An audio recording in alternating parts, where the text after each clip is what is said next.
Ce n'est ni de l'Orient, ni de l'Occident, ni du désert que vient l'élévation, mais Dieu est celui qui use, il abaisse l'un et il élève l'autre. Donc déjà le principe de base, l'élévation vient d'où? Ça vient d'où? Voilà. Est-ce qu'on est d'accord là-dessus? Ça, c'est le principe de base. L'élévation vient de qui? Très bien. OK. Donc, comme c'est long, donc j'ai découpé en petites parties. On va continuer la semaine prochaine parce qu'on ne peut pas s'en sortir. Amen. Donc, maintenant, j'ai découpé. Je me suis dit, c'est important quand même qu'avant de parler des tests d'élévation, qu'on parle des principes. Quelqu'un est d'accord avec moi? Les principes de l'élévation. Donc, c'est rose. Voilà, voilà. Les principes clés de l'élévation. Et pour cela, on va lire quelques versets. Donc, si tu veux passer. Parce qu'avant, c'est important de comprendre, ce sont des lois. Quand on parle de principes, ce sont des lois spirituelles, en fait. Donc, Dieu élève, mais il le fait selon des principes. Et notre Père a l'habitude de dire que Dieu, on ne peut pas dissocier Dieu de ses principes. Dieu et ses principes font un. On est d'accord? Est-ce que tout le monde est d'accord? Voilà. Dans le principe numéro 1, Dieu élève. Après quoi? Après l'humilité. Dieu élève après l'humilité. Parce que l'humilité précède quoi? La gloire. On a chanté la gloire, non? Amen. Qui veut la gloire ici? L'humilité, c'est la clé. On est d'accord? Est-ce qu'on est d'accord là-dessus? Donc, on lit ensemble. 1 Pierre 5, verset 6, c'est quoi? Humiliez-vous donc sur la puissante main de Dieu afin qu'il vous élève au temps convenable. Afin qu'il fasse quoi? Il nous élève au temps convenable. Donc, qu'est-ce qu'on appelle l'humiliation ici? C'est la soumission. C'est l'abaissement volontaire. Ça ne veut pas dire que forcément quelqu'un est plus grand que tu. C'est l'abaissement volontaire. Et la Bible dit que ça précède toujours l'élévation. Donc, Dieu ne t'élève qu'après t'avoir conduit dans des saisons où il va tester ton humilité. Dis à ton voisin, Dieu va tester ton humilité. Non, dis ça bien, parce que tu dis ça comme si... Dieu va tester, voilà. Et cette épreuve va préparer l'altitude, en fait, qui va rendre ton élévation supportable. Tant que Dieu n'a pas testé ça, il y a des degrés que tu ne pourras pas atteindre. Voilà. Et l'exemple, par exemple, de David. David avait été un roi, mais il a refusé de toucher Saul. Il a préféré attendre que Dieu l'élève lui-même. Il a dit non, je ne veux pas prendre ce poste-là par la force. Non, Dieu lui-même va... Vous êtes avec moi ce matin? C'est pas la vérité? Voilà, il aurait pu dire oui, mais moi j'ai déjà été loin. Il a attendu patiemment son tour. Le plus grand abaissement de l'histoire, c'est Jésus. Parce que la Bible dit qu'il s'est humilié lui-même, se rendant obéissant jusqu'à la mort, et même la mort de la croix. C'est pourquoi Dieu l'a souverainement élevé et lui a donné le nom qui est au-dessus de tous les noms. Il s'est volontairement abaissé. Il a dit que vous ne prenez pas ma vie, je vous la donne. Amen. Donc il s'est abaissé volontairement et Dieu l'a élevé souverainement. L'autre modèle de fidélité, c'est Joseph en fait. Fidélité humble. Il a accepté la fausse, la servitude, la prison. Il aurait pu murmurer en fait. Mais il a servi loyalement dans les lieux où il était abaissé jusqu'à ce que cette humilité, par la main de Dieu, le conduise devant les rois. Amen. Ce sera ton partage au monde de Dieu. Quel que soit l'endroit où tu es, Dieu va utiliser ton humilité pour t'élever. C'est très important, même dans ton travail. Quand tu es quelqu'un de humble, tu vas te rendre compte qu'on va t'emmener facilement dans des lieux. Je veux dire, quelqu'un ne va pas... Voilà. Mais quand tu n'es pas humble... Parce que c'est des principes, en fait, qui marchent partout. Ce n'est pas qu'à l'église. Parce que quand on dit ça, on a l'impression que oui, on veut maintenir les gens à l'église. Non. Ça marche aussi. J'ai travaillé dans des grandes boîtes, en fait. J'ai passé 20 ans dans des grandes boîtes. J'ai vu ce principe marcher. Ceux qui avaient des promotions, ils portaient le sac de leur chef. Je veux dire, arrêtons de... Je veux dire, les mondains connaissent ça. C'est souvent à l'église qu'on est, je ne sais pas. Et puis, et nous-mêmes, on disait que, ah non, celui-là... On appelle ça quoi? Les lèches, quoi, là. Quand on dit, oh, voilà, ils sont trop. Mais je vous dis, mais ça marchait. Et si ça ne marchait pas? Mais nous, on appelle ça le principe de l'honneur. C'est ça. Voilà. Et Dieu a élevé, Dieu élève ceux qui restent humbles là où ils auraient été amers, en fait. Amen. Amen.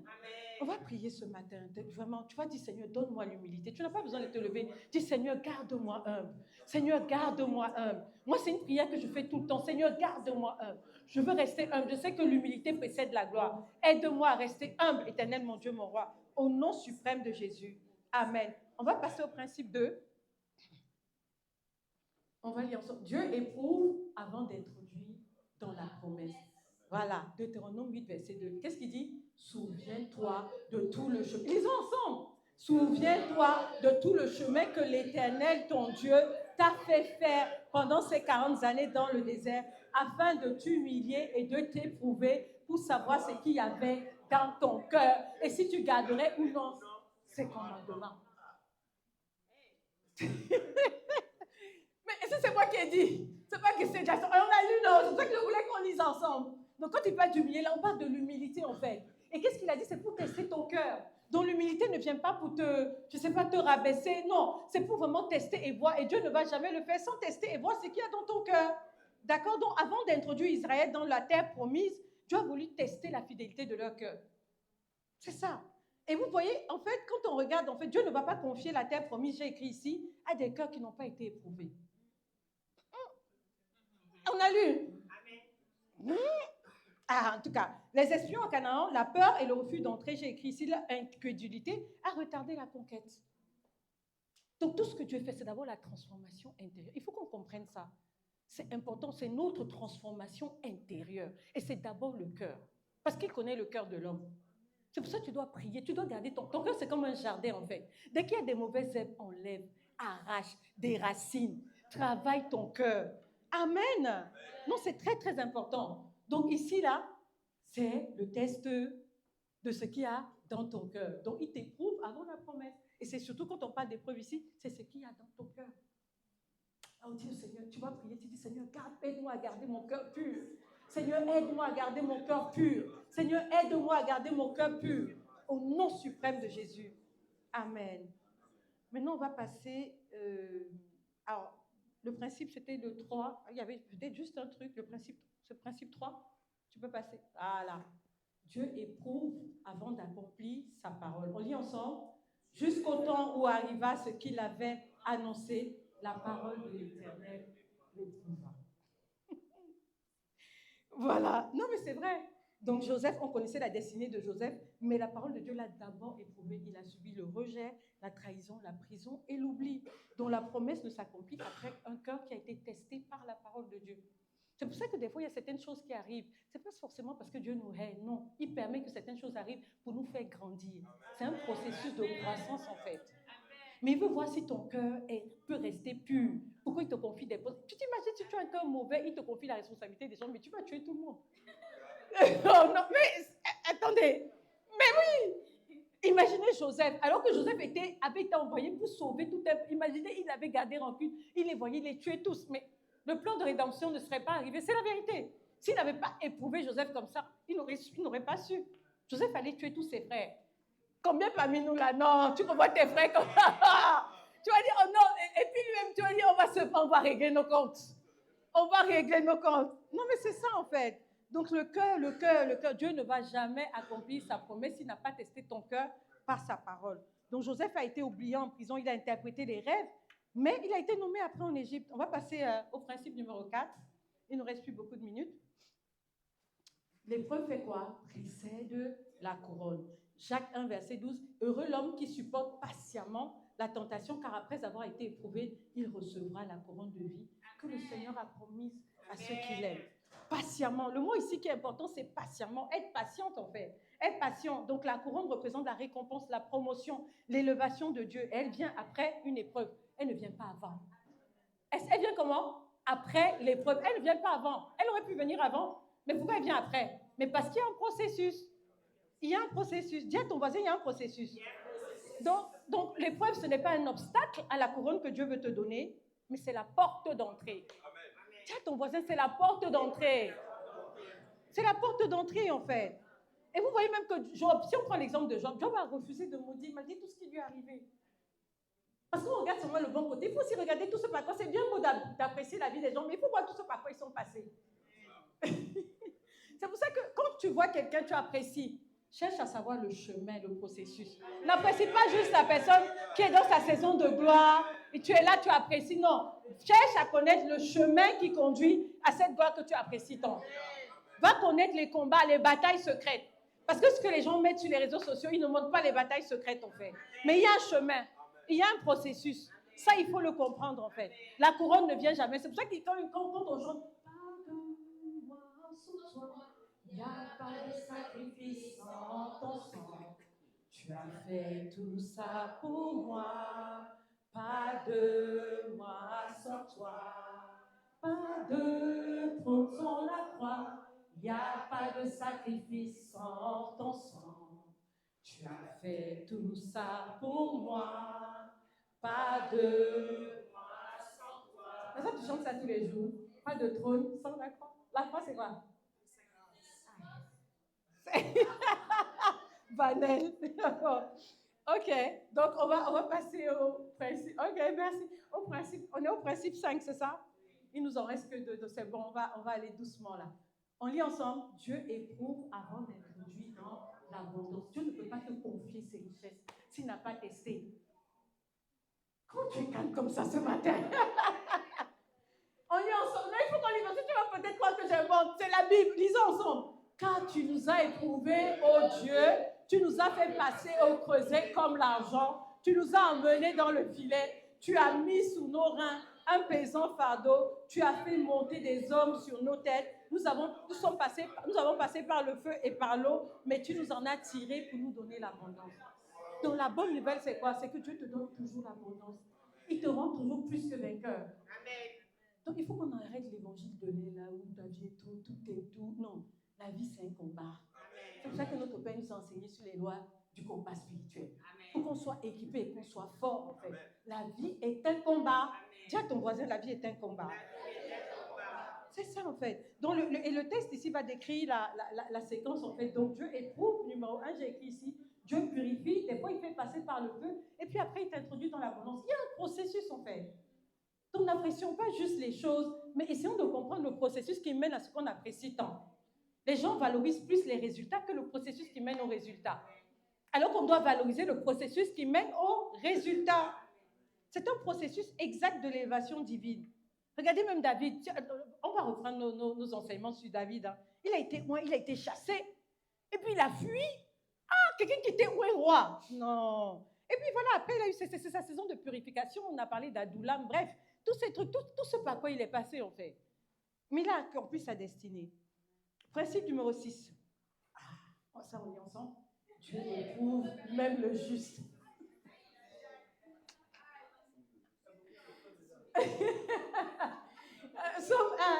Somme 11, verset 5. L'Éternel sonde de juste, il hait le méchant et celui qui se plaît à la violence.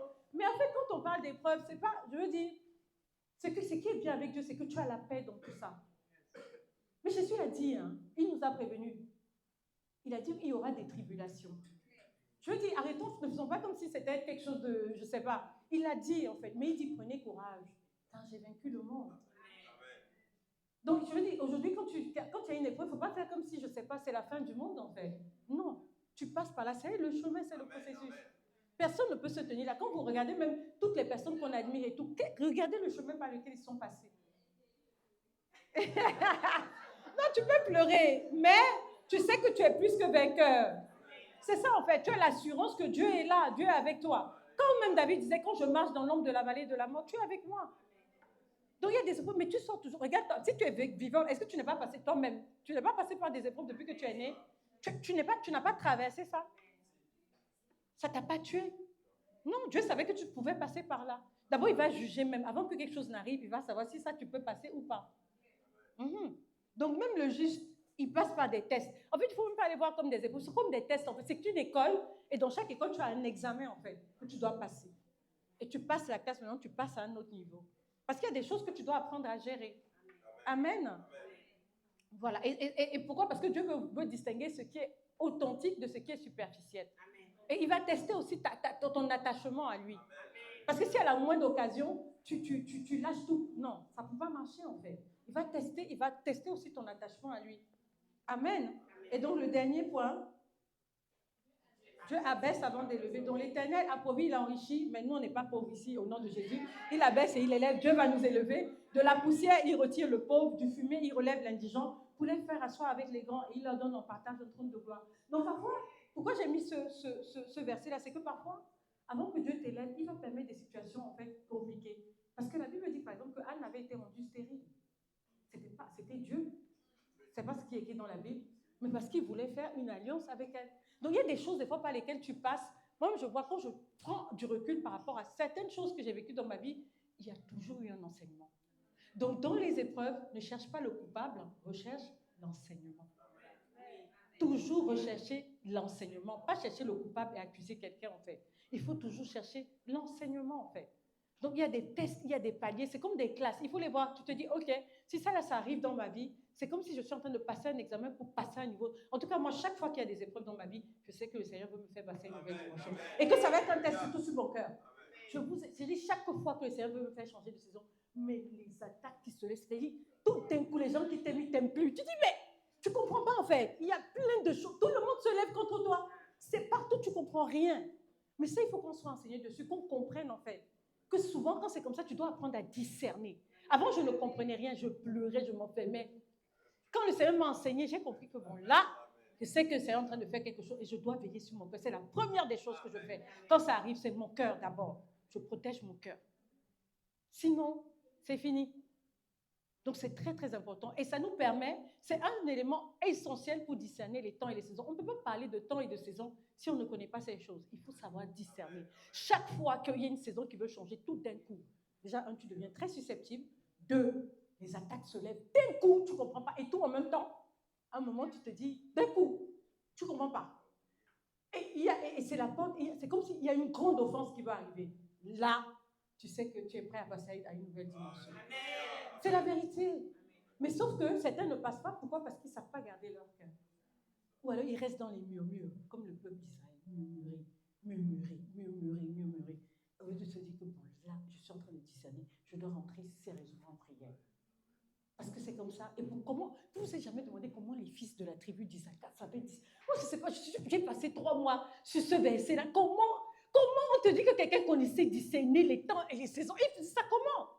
Et la Bible dit qu'ils avaient la supériorité sur toutes les autres tribus.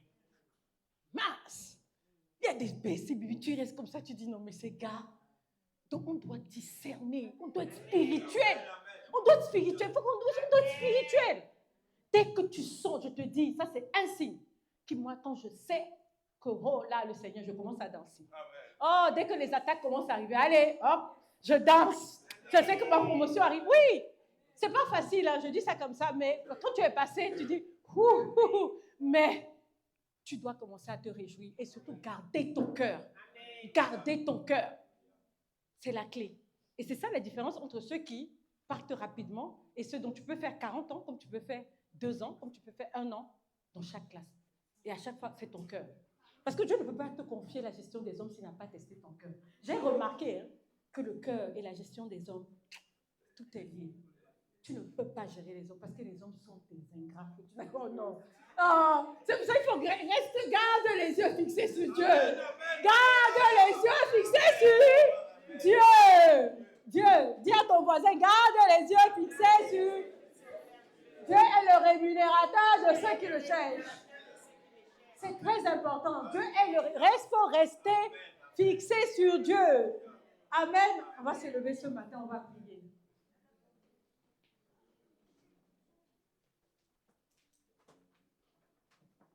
Tu vas prier ce matin, tu vas demander au Seigneur de constamment avoir les yeux fixés sur lui. Lui qui est le rémunérateur de ceux qui le cherchent. Et tu vas lui dire, Seigneur, aide-moi dans tout ce qu'on a cité là. Aide-moi à garder mon cœur pur. Aide-moi à être quelqu'un d'humble. Aide-moi à reconnaître les temps et les saisons. Et lève ta voix et prie pour cela ce matin au nom suprême de Jésus. Père, au nom suprême de Jésus, nous voulons encore prier ce matin, Seigneur.